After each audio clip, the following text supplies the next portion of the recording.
আমরা সংস্কার করব, আমরা বাংলাদেশকে বিনিয়োগের ব্যবস্থা করছি বাংলাদেশে, ইত্যাদি ইত্যাদি। এই সমস্ত গল্প শুনেছি শেখ হাসিনার কাছ থেকে। আবার মনে হচ্ছে এইরকম একটা সুর কেন জানি বাজতে শুরু করেছে যে আমরা এইটা সেটা করছি, আমরা না চলে গেলে রাজনীতিবিদরা এই কাজগুলো করবে না, এগুলো পরিপূর্ণভাবে শেষ করতে হবে। সরি, এটা আপনাদের দায়িত্ব না, এটা দায়িত্ব আগামী দিনের বাংলাদেশ এর মানুষ যাদেরকে নির্বাচিত করে সংসদে পাঠাবে, এটা তাদের দায়িত্ব, আপনাদের দায়িত্ব না, এটা ভুলে যাবেন না। সাংবাদিক ভাই বোনেরা আছেন, তাদের দৃষ্টি আকর্ষণ করছি আমি। আজকের অনুষ্ঠানটি একেবারেই একটা আড্ডা মারার জন্য আমরা এখানে আসছি। আমি আগেই বলছি, আমার সাথে বিশেষ করে চট্টগ্রামের সাংবাদিক ভাই বোনেরা যারা আছেন তাদের সাথে আমি অনেক নিবিড়ভাবে কাজ করেছি, 30 বছর ধরে কাজ করেছি। তার আগে চেম্বারের সভাপতি থাকাকালীন সময় তখনও 7-8 বছর কাজ করেছি।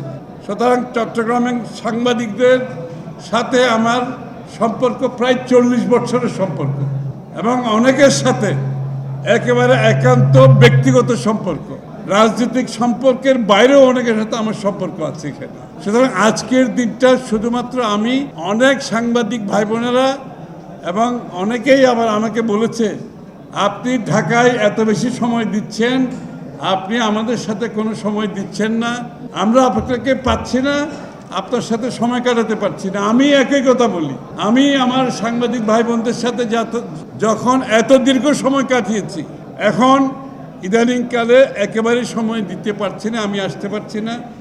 সুতরাং আজকের দিনটা শুধুমাত্র আপনাদেরকে দেখার জন্য, আপনাদের সাথে কথা বলার জন্য, আপনাদের সাথে আড্ডা মারার জন্য, আর কোনো কারণ নাই। এবং রাজনীতিবিদ সাংবাদিকের সম্পর্ক হচ্ছে হাতে হাত মিলিয়ে চলতে হয়, কেউ কাকে ছাড়া চলতে পারে না, বিচ্ছিন্ন হওয়ার কোনো সুযোগ নাই।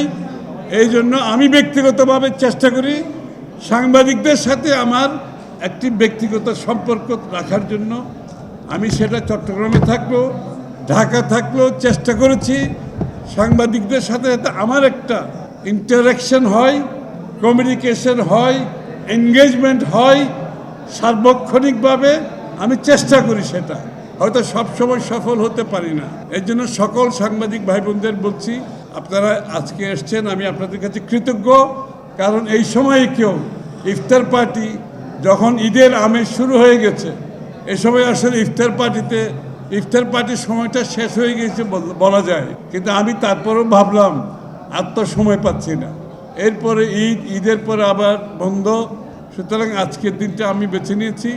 আমি আপনাদের কাছে কৃতজ্ঞতা প্রকাশ করছি, আপনারা কষ্ট করে এসেছেন, এবং আমি চট্টগ্রামের সাংবাদিক ভাই বোনদের প্রতি আমার যে ভালোবাসা, ব্যক্তিগত সম্পর্ক, সেটা যাতে কোনোভাবেই ছিন্ন না হয়, আমি আজকের দিনটা বেছে নিয়েছি। এই সম্পর্ক আমাকে রাখতে হবে আপনাদের সাথে। আমি আপনাদের সহযোগিতা চাই।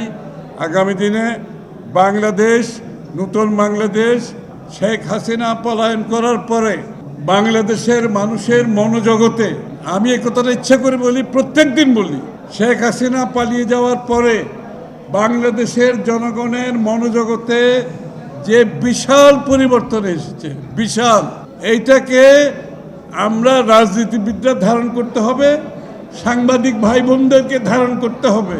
নতুন বাংলাদেশের যে আকাঙ্ক্ষা, শেখ হাসিনা পলায়ন পরবর্তী সময়ে নতুন বাংলাদেশের যে আকাঙ্ক্ষা, বাংলাদেশের মানুষের যে প্রত্যাশা, সেই প্রত্যাশা আমি নিশ্চিত আমার সাংবাদিক ভাই বোনেরা পালন করবেন।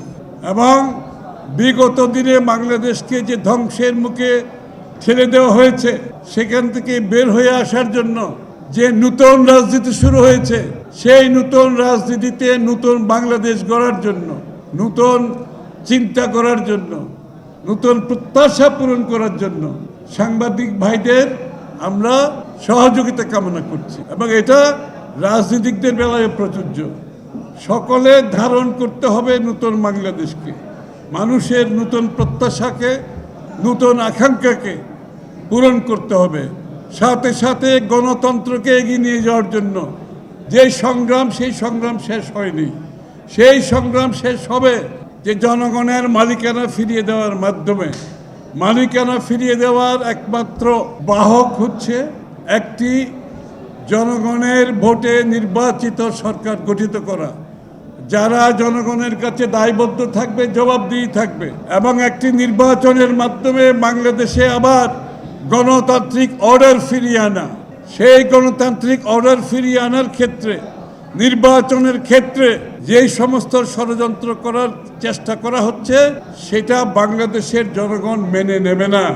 যারা শেখ হাসিনার সুরে আবার কথা বলছেন, আমি আবার বলছি এই কথাটা 2-1 দিন ধরে, শেখ হাসিনার সুরের আমি লক্ষণ পাচ্ছি যে আমরা এই কাজ করছি, আমরা সেই কাজ করছি, আমরা সংস্কার করব, আমরা বাংলাদেশকে বিনিয়োগের ব্যবস্থা করছি বাংলাদেশে, ইত্যাদি ইত্যাদি।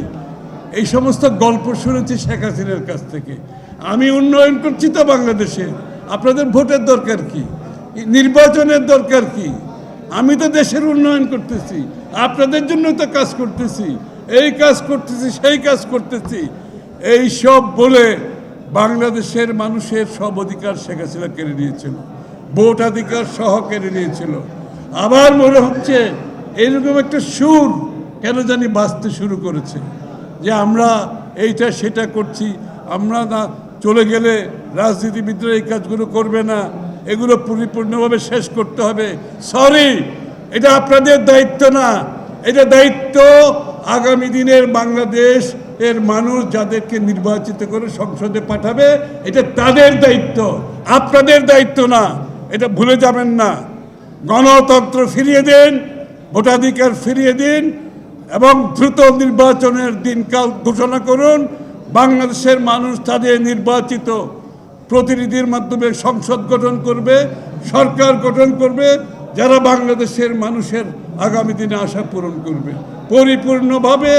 বিএনপি সহ আমরা যুগপৎ আন্দোলনে যারা রাস্তায় ছিলাম, সবাই মিলে 31 দফা সংস্কারের আমরা ওয়াদা করেছি, জাতির কাছে প্রতিজ্ঞাবদ্ধ, এবং সেটা আগামী নির্বাচনের পরে জাতীয় সরকারের মাধ্যমে সেটা বাস্তবায়ন করব। সুতরাং এই কাজ নির্বাচিত সরকারের, সংসদের, আর কারো কোনো কাজ নাই। এই মেসেজটা পরিষ্কারভাবে বুঝে নেওয়া দরকার। সবাইকে ধন্যবাদ।